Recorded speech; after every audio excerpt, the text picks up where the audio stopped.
আপনি কি কখনো এমন কোনো কথা বলে ফেলেছেন যেটা বলার পরে আপনার নিজেরই মনে হয়েছে যে ইস, যদি কথাটা না বলতাম?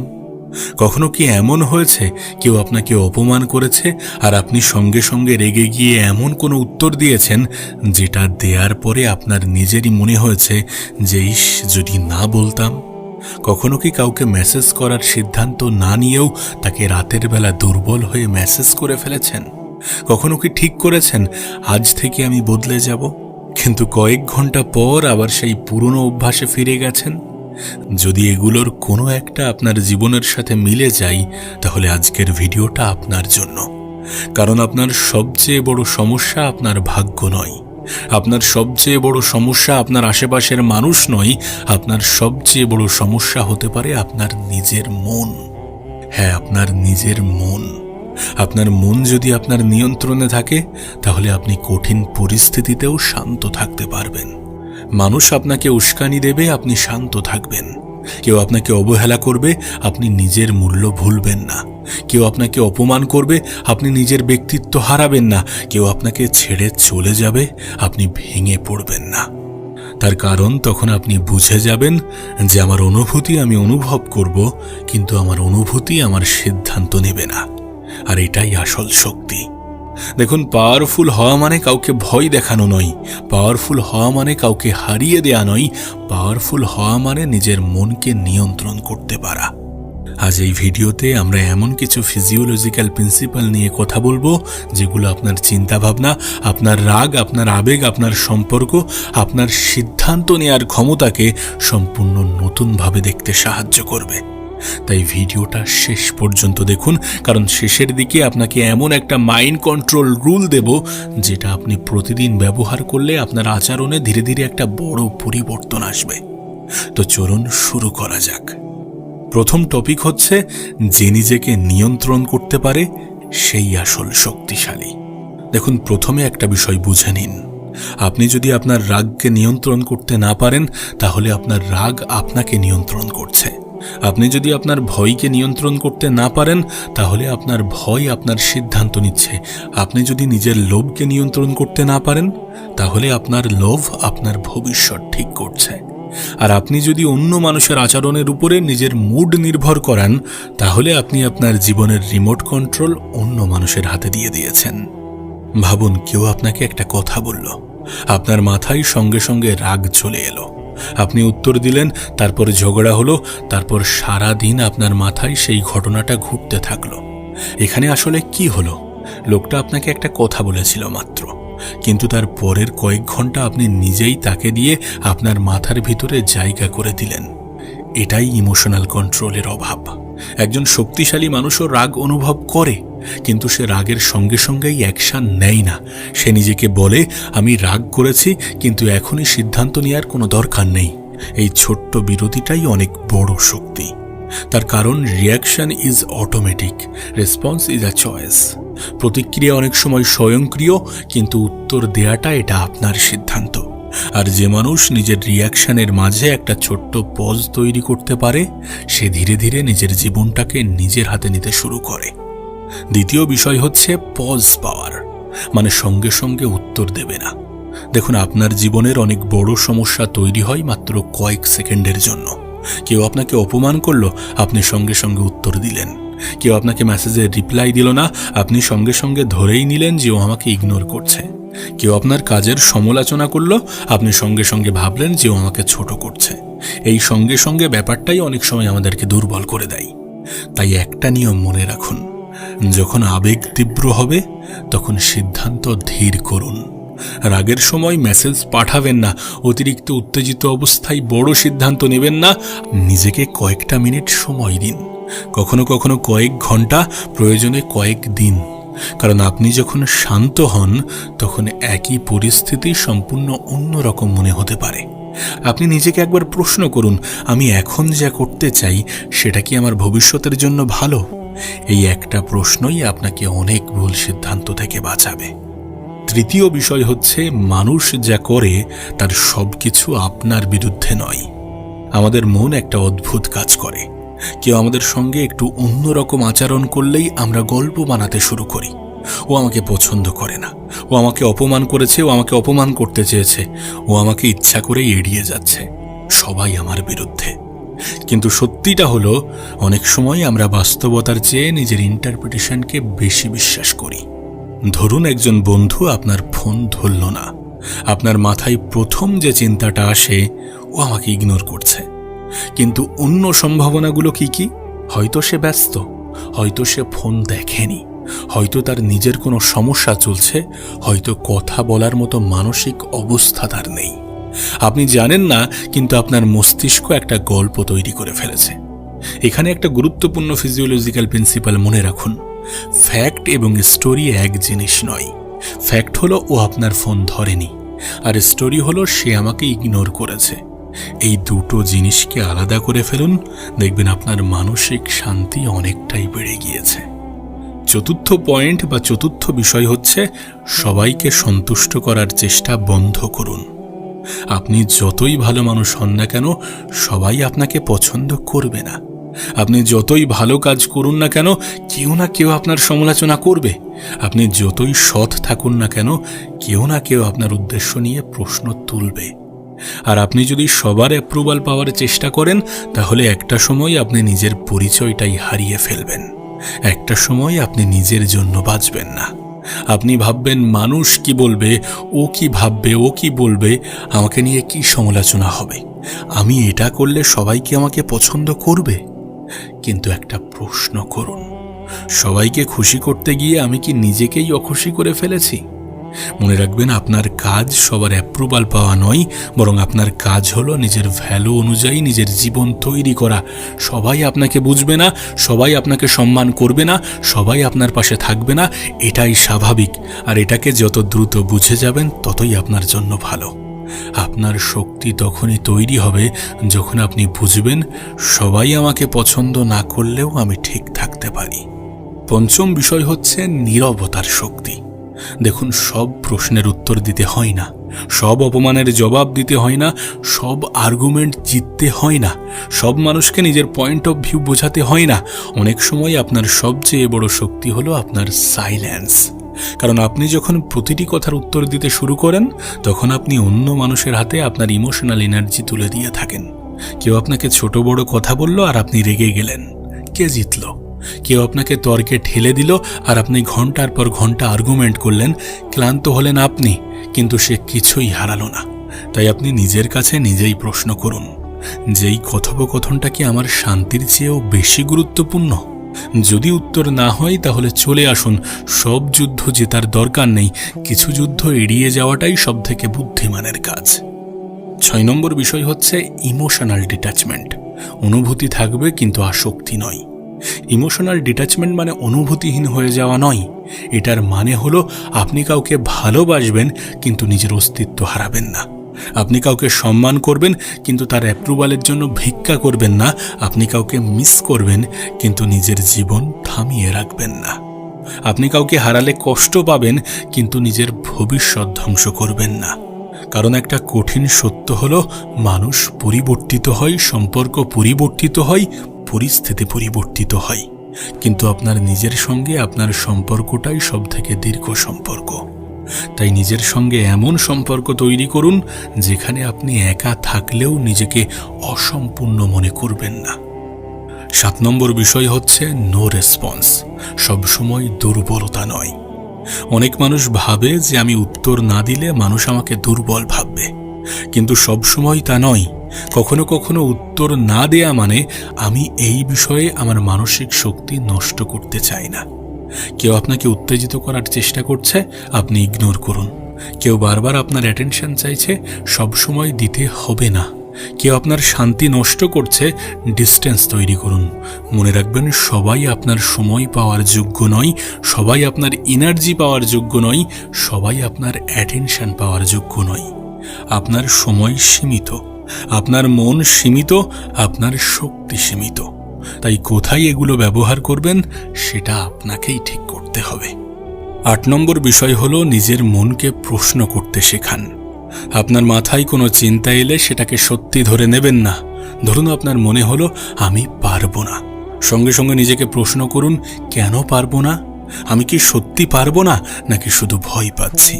আর একটা চিন্তা এলো, মনে হলো সব শেষ। নিজেকে প্রশ্ন করুন, সত্যি কি সব শেষ, নাকি এখন পরিস্থিতি খারাপ? আর একটা চিন্তা এলো, মনে হলো কেউ আমাকে ভালোবাসে না। নিজেকে প্রশ্ন করুন, এটা কি সত্যি, নাকি এই মুহূর্তে আমি একা অনুভব করছি?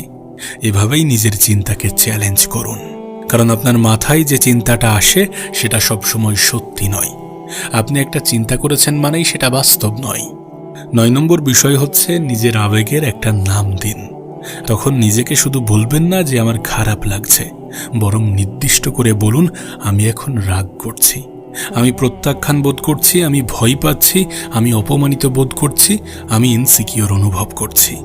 এইভাবে ইমোশনের নাম দিয়ে আপনি ইমোশন থেকে একটু দূরত্ব তৈরি করতে পারেন। আপনি আর শুধু ইমোশনের মধ্যে ডুবে থাকেন না, আপনি ইমোশনকে অবজার্ভ করতে শুরু করেন। আর এখানেই আসে সেলফ কন্ট্রোল। নিজেকে বলুন, আমি রাগ অনুভব করছি, কিন্তু আমি রাগ নই। এই পার্থক্যটা খুব গুরুত্বপূর্ণ। আপনি আপনার ইমোশন নন, বরং আপনি সেই ব্যক্তি যে ইমোশনকে অবজার্ভ করতে পারে। 10 নম্বর বিষয় হচ্ছে ডোপামিন এবং ইনস্ট্যান্ট প্লেজারের ফাঁদ। দেখুন, আজকের পৃথিবী আপনার মনোযোগের জন্য যুদ্ধ করছে। Short video, notification, social media, like, comment, message, আপনার মস্তিষ্ক বারবার ইনস্ট্যান্ট রিওয়ার্ড চাইছে। এর ফলে ধীরে ধীরে আপনি এমন একটা জায়গায়, এমন একটা অবস্থানে চলে যেতে পারেন যেখানে দীর্ঘ সময় আপনাকে কোনো কাজে মন দিতে ভালো লাগে না। সবসময় ফোন ঘাঁটতে ইচ্ছা করে, কাজ কঠিন হলেই অন্য কিছু করতে ইচ্ছা করে। কিন্তু জীবনের বড় ফলাফল আসে ইনস্ট্যান্ট প্লেজার থেকে নয়, বরং ডিলেড গ্র্যাটিফিকেশন থেকে। অর্থাৎ আজকের আরামকে কিছুটা ত্যাগ করে আগামীকালের শক্তিশালী জীবন তৈরি করা। আপনি যদি প্রতিদিন নিজেকে ছোট ছোট ডিকমফোর্টের মধ্যে রাখতে পারেন, একটু এক্সারসাইজ, একটু পড়াশোনা, একটু ফোকাসড ওয়ার্ক, একটু ফোন ছাড়া থাকা, একটু বেশি ডিসিপ্লিন, তাহলে আপনার সেলফ কন্ট্রোল ধীরে ধীরে শক্তিশালী হতে পারে। 11 নম্বর বিষয় হচ্ছে না বলতে শেখা। একজন দুর্বল মানুষ অনেক সময় না বলতে পারে না, কারণ সে ভয় পায় মানুষ তাকে খারাপ ভাববে। কিন্তু আপনি যদি নিজের জীবনকে নিয়ন্ত্রণ করতে চান, তাহলে আপনাকে না বলতে শিখতে হবে।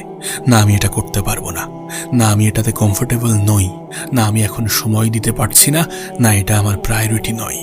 মনে রাখবেন, আপনার প্রতিটি হ্যাঁ অন্য কোনো জিনিসের জন্য একটি না। আপনি যদি সবাইকে সময় দেন, তাহলে নিজের জন্য সময় কোথায়? আপনি যদি সব সময় সব সমস্যায় জড়িয়ে পড়েন, তাহলে নিজের সমস্যার সমাধান করবেন কখন? তাই বাউন্ডারিজ তৈরি করুন। বাউন্ডারি মানে মানুষকে ঘৃণা করা নয়। বাউন্ডারি মানে আমি তোমাকে সম্মান করি, কিন্তু আমার সীমাটাকেও সম্মান করতে হবে। 12 নম্বর বিষয় হচ্ছে নিজের দুর্বলতা সবাইকে দেখানোর দরকার নেই। একটা ভুল ধারণা আছে যে আমি সবকিছু সবাইকে বলবো, তাহলেই মানুষ আমাকে বুঝবেন না। কেউ আপনার দুর্বলতা বুঝে আপনাকে সাহায্য করতে পারে, আবার কেউ সেই দুর্বলতাকেই একদিন আপনার বিরুদ্ধে ব্যবহার করতে পারে। তাই নিজের personal information, insecurity, future plan এবং ইমোশনাল উইকনেস কাকে বলবেন সেটা ভেবে বলুন। ট্রাস্ট আর্ন করতে হয়, সবাইকে সবকিছু জানানো ইমোশনাল ইন্টেলিজেন্স নয়।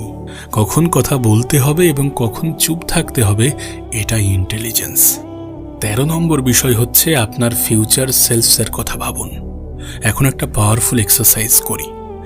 যখনই কোনো কঠিন পরিস্থিতি আসবে, নিজেকে জিজ্ঞাসা করবেন, আমার আজকের সিদ্ধান্তের জন্য 6 মাস পরের আমি কি নিজেকে ধন্যবাদ দেব? ধরুন আপনি রেগে আছেন, কাউকে একটা কড়া মেসেজ পাঠাতে যাচ্ছেন, 1 সেকেন্ড থামুন, নিজেকে জিজ্ঞাসা করুন, 6 মাস পরে আমি কি এই মেসেজ দেখে গর্বিত হব? যদি উত্তর হয় না, তাহলে মেসেজটা পাঠাবেন না। নিজেকে প্রশ্ন করুন যে 1 বছর পরে এই ব্যাপারটা কি আদৌ গুরুত্বপূর্ণ থাকবে? যদি না থাকে, তাহলে আজ নিজের শান্তি কেন নষ্ট করবেন? পাওয়ারফুল মানুষ শুধু বর্তমান ইমোশন দেখে সিদ্ধান্ত নেয় না, সে ফিউচার কনসিকুয়েন্স দেখে সিদ্ধান্ত নেয়। 14 নম্বর বিষয় হচ্ছে রেভিনিউ নয়, গ্রোথ। আপনাকে কেউ কষ্ট দিয়েছে, আপনার প্রথম রিয়াকশন হয় যে আমি তাকে দেখিয়ে দেব। কিন্তু সবচেয়ে শক্তিশালী প্রতিশোধ কি জানেন? নিজেকে এতটা উন্নত করা যাতে সেই মানুষটির ভ্যালিডেশনের আর কোনো প্রয়োজন না থাকে। কেউ আপনাকে রিজেক্ট করেছে, নিজেকে তৈরি করুন। কেউ আপনাকে ছোট করেছে, নিজেকে দক্ষ বানান। কেউ আপনাকে ছেড়ে গেছে, নিজের জীবনটাকে আবার গড়ে তুলুন। না কারোর কাছে প্রমাণ করার জন্য নয়, বরং নিজের কাছে প্রমাণ করার জন্য। আপনার জীবনের উদ্দেশ্য হওয়া উচিত, আমি গতকালের নিজের চেয়ে আজকের নিজেকে একটু ভালো করব, আজকে আরও একটু ভালো করব। 15 নম্বর বিষয় হচ্ছে একা থাকতে শেখা। যে মানুষ একা থাকতে পারে না, সে অনেক সময় ভুল মানুষের সঙ্গেও থেকে যায়, কারণ তার ভয় আমি একা হয়ে যাব। কিন্তু একা থাকা এবং লোনলি হওয়া এক জিনিস নয়। একা থাকতে শিখলে আপনি নিজের চিন্তা শুনতে পারবেন, নিজেকে বুঝতে পারবেন, নিজের ভুল দেখতে পারবেন, নিজের লক্ষ্য ঠিক করতে পারবেন। আর সবচেয়ে গুরুত্বপূর্ণ, আপনি বুঝতে পারবেন যে আপনার হ্যাপিনেসের সম্পূর্ণ দায়িত্ব অন্য কারোর হাতে থাকা উচিত নয়। কখনো কখনো সলিটিউড আপনাকে এমন কিছু শেখায় যা হাজার মানুষের ভিড়েও শেখা সম্ভব নয়। 16 নম্বর বিষয় হচ্ছে নিজের মনকে প্রশিক্ষণ দিন। আপনার মন একটা মাসেলের মতো, আপনি যেটা বারবার করেন সেটা সহজ হতে থাকে। আপনি যদি প্রতিবার রাগ হলে চিৎকার করেন, চিৎকার আপনার ডিফল্ট রেসপন্স হয়ে যাবে। আপনি যদি প্রতিবার কষ্ট পেলে অ্যাটেনশন চান, তাহলে ডিপেন্ডেন্সি তৈরি হতে পারে। কিন্তু আপনি যদি প্রতিবার রাগ হলে পজ করেন, তাহলে ধীরে ধীরে পজ করা সহজ হবে। আপনি যদি প্রতিবার স্ট্রেস হলে কয়েক মিনিট হাঁটেন, তাহলে সেটা আপনার জন্য ভালো হবে। আর আপনি যদি প্রতিবার চিন্তা হলে নিজেকে অবজার্ভ করেন, তাহলে সেলফ অ্যাওয়ারনেস তৈরি হবে। তাই এটা মনে রাখুন যে আপনি আপনার মাইন্ডের সঙ্গে যা প্র্যাকটিস করেন, ভবিষ্যতে সেটাই আপনার ডিফল্ট বিহেভিয়ার হয়ে উঠতে পারে। দেখুন, আপনাকে একটা ছোট্ট রুলস বলি। পরের বার যখন কেউ আপনাকে এমন কিছু বলবে যেটা শুনে আপনার রাগ উঠছে, 10 সেকেন্ড চুপ থাকুন।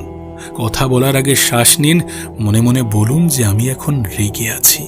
তারপর নিজেকে প্রশ্ন করুন যে আমি কি পরিস্থিতি ঠিক করতে চাই, নাকি শুধু নিজের রাগ বের করতে চাই। এই প্রশ্নটা অত্যন্ত গুরুত্বপূর্ণ, কারণ অনেক সময় আমরা সমস্যার সমাধান করতে চাই না, আমরা শুধু আমাদের ইমোশন অন্য মানুষের উপরে ছুড়ে দিতে চাই। কিন্তু আপনি যদি এই 10 সেকেন্ডের গ্যাপ তৈরি করতে পারেন, তাহলে অনেক অপ্রত্যাশিত বাজে জিনিস আপনার জীবন থেকে কমে যেতে পারে। 17 নম্বর বিষয় হচ্ছে পাওয়ারফুল মাইন্ডসেট। একজন শক্তিশালী মানুষ বলে সবকিছু আমার কন্ট্রোলে। সে বলে যা আমার কন্ট্রোলে নেই, আমি সেটা নিয়ে শক্তি নষ্ট করব না। আপনি অন্য মানুষকে কন্ট্রোল করতে পারবেন না, আপনি সব পরিস্থিতি কন্ট্রোল করতে পারবেন না, আপনি সব ফলাফল কন্ট্রোল করতে পারবেন না। কিন্তু আপনি কন্ট্রোল করতে পারেন আপনার রেসপন্স, আপনার এফোর্ট, আপনার অ্যাটিটিউড, আপনার বন্ডিং, আপনার হ্যাবিট, আপনার সিদ্ধান্ত। আর এগুলোতেই লুকিয়ে আছে আপনার আসল পাওয়ার। 18 নম্বর বিষয় হচ্ছে যখন কেউ আপনাকে অপমান করবে। ধরুন কেউ আপনাকে অপমান করলো, প্রথমে আপনার ইগো চাইবে এখনই জবাব দিতে হবে। কিন্তু এক মুহূর্ত থামুন, নিজেকে প্রশ্ন করুন, এই মানুষটির ওপিনিয়ন কি আমার জীবনের সত্যি কোনো মূল্য নির্ধারণ করবে? যদি উত্তর হয় না, তাহলে কেন তার কথাকে আপনি নিজের মানসিক শান্তির মালিক বানাবেন? আপনি চাইলে দৃঢ়ভাবে বলতে পারেন, আপনার কথা আমি বুঝেছি, কিন্তু এইভাবে কথা বলা আমি গ্রহণ করছি না। তারপর সরে আসুন। এটাই ইমোশনাল কন্ট্রোল। চুপ থাকা মানে সবসময় দুর্বল হওয়া নয়, শান্ত থাকা মানে অনেক সময় শক্তির লক্ষণ। এখন আমি আপনাকে একটা কথা বলতে চাই। আপনার জীবনে হয়তো অনেক কিছু আপনার কন্ট্রোলের বাইরে। কেউ আপনাকে বুঝবে না, কেউ আপনাকে ছেড়ে চলে যাবে, কেউ আপনাকে অপমান করবে, কেউ আপনার মূল্য কমিয়ে দেখবে, কখনো আপনার পরিকল্পনা ব্যর্থ হবে, কখনো আপনার নিজের কাছেই নিজেকে দুর্বল মনে হবে। কিন্তু একটা জিনিস আপনার হাতেই আছে, আপনি এসবের পর কিভাবে দাঁড়াবেন। আপনি চাইলে প্রতিটি আঘাতকে নিজের দুর্বলতার কারণ বানাতে পারেন, আবার চাইলে প্রতিটি আঘাতকে নিজের ক্যারেক্টার তৈরি করার উপাদান বানাতে পারেন। আপনি চাইলে রাগের দাস হতে পারেন, আবার চাইলে রাগকে অবজার্ভ করতে পারেন। আপনি চাইলে অন্য মানুষের অ্যাপ্রুভালের জন্য সারা জীবন দৌড়াতে পারেন, আবার চাইলে নিজের মূল্য নিজেই বুঝতে পারেন। আপনি চাইলে প্রতিটি রিজেকশনের পরে ভেঙে পড়তে পারেন, আবার চাইলে নিজেই নিজেকে বলতে পারেন, এই মানুষটা আমাকে রিজেক্ট করেছে, কিন্তু আমি নিজেকে রিজেক্ট করব না। মনে রাখবেন, শক্তিশালী মানুষ সে নয় যে অন্যকে কন্ট্রোল করতে পারে, শক্তিশালী মানুষ তো সে যে নিজের মনকে কন্ট্রোল করতে শেখে, যে রাগের মুহূর্তে থামতে পারে, যে অপমানের মুহূর্তে নিজের ডিগনিটি ধরে রাখতে পারে, যে একা থাকলেও নিজের মূল্য ভুলে যায় না, যে অন্যের অ্যাপ্রুভাল ছাড়াও নিজের পথে হাঁটতে পারে। যে জানে কখন কোথায় কথা বলতে হবে আর কখন কোথায় নীরব থাকতে হবে, যে জানে কখন কোথায় লড়াই করতে হবে আর কখন কোথা থেকে শান্তভাবে সরে আসতে হবে। তাই আজ থেকে একটা সিদ্ধান্ত নিন, কেউ আপনাকে রাগালে সঙ্গে সঙ্গে রিয়্যাক্ট করবেন না, কেউ আপনাকে ইগনোর করলে আপনি নিজের মূল্য নিয়ে প্রশ্ন করবেন না, কেউ আপনাকে রিজেক্ট করলে আপনি নিজেকে রিজেক্ট করবেন না, কেউ আপনাকে অপমান করলে আপনি নিজের চরিত্র নষ্ট করবেন না। কারণ শেষ পর্যন্ত আপনার সব থেকে বড় যুদ্ধ পৃথিবীর সঙ্গে নয়, আপনার সবচেয়ে বড় যুদ্ধ আপনার নিজের সঙ্গে। আর যেদিন আপনি আপনার মনকে বুঝতে শুরু করবেন, সেদিন হয়তো পৃথিবী বদলাবে না, কিন্তু পৃথিবীর দিকে তাকানোর আপনার দৃষ্টিভঙ্গি বদলে যাবে। আর যখন আপনার দৃষ্টিভঙ্গি বদলে যায়, তখন আপনার সিদ্ধান্ত বদলায়। যখন সিদ্ধান্ত বদলায়, তখন অভ্যাস বদলায়, আর অভ্যাস বদলালে আপনার জীবন বদলে যেতে শুরু করে। তাই আজ থেকে নিজের মনকে শত্রু হিসাবে নয়, একজন শক্তিশালী সঙ্গী হিসাবে প্রশিক্ষণ দিন। কারণ আপনার ভিতরে এমন একটা শক্তি আছে যেটাকে আপনি হয়তো পুরোপুরি চিনতেই পারেননি। নিজেকে নিয়ন্ত্রণ করুন, নিজেকে বুঝুন, নিজেকে তৈরি করুন। আর মনে রাখবেন, যে নিজেকে জয় করতে পারে তাকে হারানো সব থেকে কঠিন।